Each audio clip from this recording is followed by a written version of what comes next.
Madam আপনি তা নিয়ে আসেন।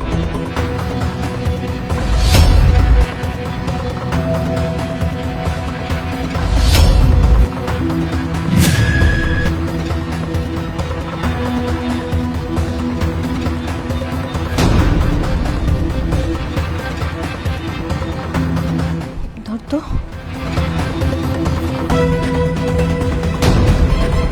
আমার মাথাটা ব্যথা করতেছে কেন? ম্যাডাম কি হয়েছে, মাথা ব্যথা করতেছে? আমার মাথাটা যেন কেমন। মাথাটা একটু টিপে দিই।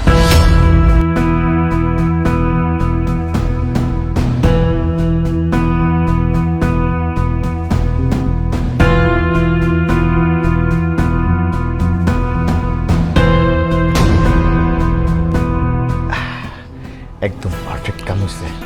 তখন আমার কাম টাম করে ফেলাই।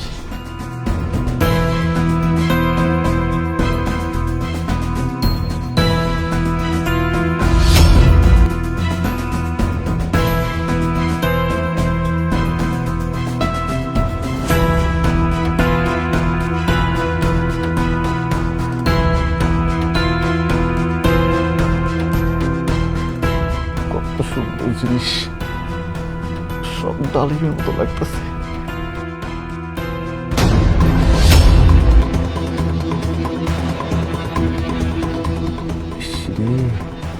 আমার কিরকম এত সুন্দর সুন্দর মায়া আছে, কোনোদিন ধরবে পারি না। ম্যাডাম সুন্দর করে ম্যাডাম আজকে সেটার প্রতিশোধ নিচ্ছি আমি। আমাকে অপমান করে যে কি ঝাল সেটা আপনি আজকে বোঝা দেব। আপনার সম্মানটা হয়তো আজকে আমি লুটে নিচ্ছি। স্যার বাসায় নাই, আপনি ঘুমাই আছেন, ঘুমের পরি খাওয়াই দিছি আপনাকে। এখন আপনার বাঁচাবে কিটা? হ্যাঁ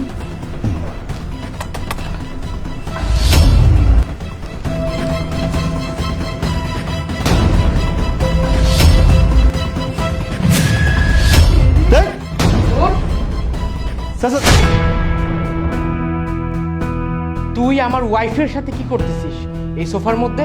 স্যার তেমন কিছু করতেছিলাম না স্যার, ওই যে ম্যাডামের একটা চুল কাটছিল তো খাইয়ে দিচ্ছিলাম। খাজা দিচ্ছিলি তাই না? ইভা, তোমার পোশাকের এরকম অবস্থা কেন? না, আমার তো যতটুকু মনে আছে আমি চা খাচ্ছিলাম। চা খাওয়ার পরে হঠাৎ করে আমার মাথাটা কেমন যেন ঘোরালো। আমার তো আর কিছু মনে নেই। আমার পোশাকের এই অবস্থা কেন? তার মানে এই চায়ের মধ্যে কি মিশাইছিলি? কিছু না স্যার, আমি চা কিসে নিয়ে কিছু মিশিয়ে যাবো, কিছু মিশাই নেই। সত্যি কথা বল, বল সত্যি কথা বল। স্যার স্যার করছি স্যার, ওই যে আমি চায়ের মধ্যে স্যার ঘুমিয়ে পরে মিশিয়ে দিয়েছিলাম স্যার। ছি ছি ছি মুন্না, তোরে আমি আমার নিজের ভাইয়ের মতো জানতাম, কিন্তু তুই আজকে আমার সাথে কি করে করতে পারলি? তোর একবার বিবেকে বাধা দিল না যে আমি তোর ছোট বোনের মতো? কেমনি পারলি এটা তুই করতে?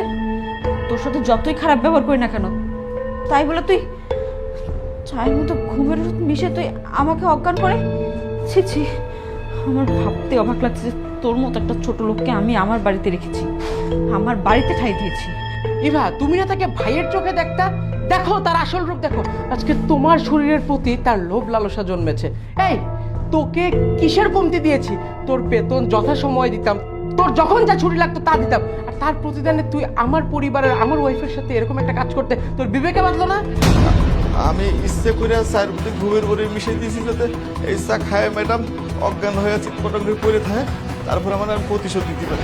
প্রতিশোধ? কিসের প্রতিশোধ? আপনাকে বাড়িতে কাজে আসার পর ম্যাডাম আমার সাথে সারাদিন খারাপ আচরণ করতো, আর আমার কাজগুলি একটাও পছন্দ করতো না। আমি যেটা করতাম স্যার সেটাই ম্যাডাম শুধু খালি ভুল করতো। আমার তো একটা সম্মান আছে, আমি তো কাজের চাল দেয়, আমার কোনো সম্মান নাই। একদিন আমার একটা থাপ্পড় বাড়ি ছিল, সেই দিনই মনে মনে প্রতিজ্ঞা করেছি যে আমি যদি এই বাড়িতে থাকি ম্যাডামের উপরে একটা চরম প্রতিশোধ দেবো, তার সম্মান আমি হানি করবো। স্যার আমি আজকে ঘুমিয়ে পরে বিষয়ে ম্যাডামের অজ্ঞান করে তার সম্মান নিতে যাচ্ছিলাম স্যার। ও, তার জন্য তুই প্রতিশোধ নিবি, তাই না? আমি মানতেছি ইভা যেটা তোর সাথে করছে সেটা অন্যায় করছে, তাই বলে তুই একজন পুরুষ মানুষ হয়ে একজন নারীর যে অলংকার, তার ইজ্জত, সেটা তুই নিবি? এই তুই একবার আমাকে বলতি, তুই দেখতে যে আমি বিচার করি কিনা। যদি আমি বিচার না করতাম, লাগলে তুই কাজ ছেড়ে চলে যেতি, তাই বলে তুই আমার ওয়াইফের ইজ্জত দিবি? ছি ছি ছি ছি ছি, তোর দ্বারা অন্তত আমি এটা আশা করি না। আমি ওর চেহারাটাও দেখতে চাই না। তুমি এই ছোট লোকের বাচ্চাটাকে এক্ষুনি বাড়ি থেকে ঘাড় ধাক্কা দিয়ে বের করে দাও, যাতে তার কোনোদিন এই বাড়ির তীর সীমানা না পারায়। ওকে বের করে দিলে হবে না। আজকে যদি এর মতো জানোয়ারকে বের করে দেয়, তাহলে অন্য কোনো বাসায় গিয়েও অন্য কোনো মহিলার সাথে এই সেম ভাবে তার ইজ্জত নেওয়ার চেষ্টা করবে। তোকে তো আমি পুলিশে দিব, থানায় গেলে যখন কতগুলা বাড়ি পড়বে পুলিশের, তখন বুঝবি। স্যার স্যার স্যার স্যার আমার পুলিশে দিবেন না স্যার, বুঝছেন? আমার পুলিশে দিবেন না।